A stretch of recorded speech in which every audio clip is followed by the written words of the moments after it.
So we are not asking researchers, pharma, we're not asking them to do anything differently. We are asking them to do better and to use VoxCell's tissue instead. What we are really focused on VoxCell is using bioprinting technology to create vascularized tissue models, starting now with the oncology field. The beauty of our technology is the vasculature is fairly complex.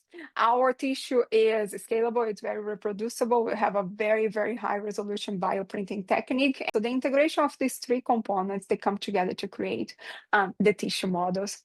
And I'm gonna show you a very quick video that shows the creation of these human-like cancer tissue models by incorporating our very, very high resolution bioprinter together with our software that generates the blood vessels and our materials, that is our printer's cartridge. The result is a model that contains real cells and an artificial vasculature. Let's inject the drugs through the vasculature and see how the drugs are moving from the vasculature into the rest of the tissue. This is exactly the same way that happens inside of the body.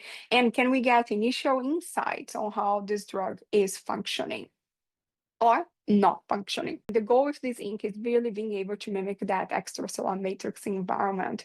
And the reason for that is that stiffness, the chemical properties, the behavior of that environment will affect how cells behave.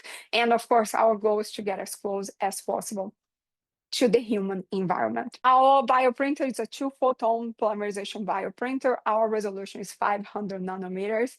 And just out of curiosity, the focal point in which that printer, the laser makes inside of the material when in the printing process, that focal point is called the VoxCell.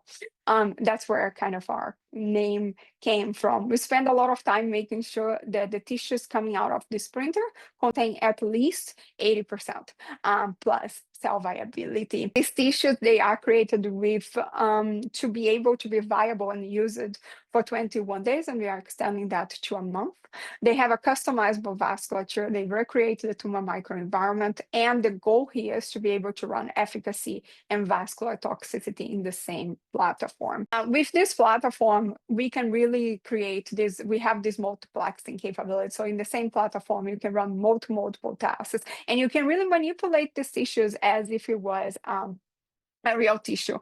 The tissues are printed inside of a chamber that you can use to mimic the flow, and we do have a high throughput capability with these tissues also being done in a well-plate format. So we are not asking researchers, pharma, we're not asking them to do anything differently. We are asking them to do better and to use VoxCell's tissue instead.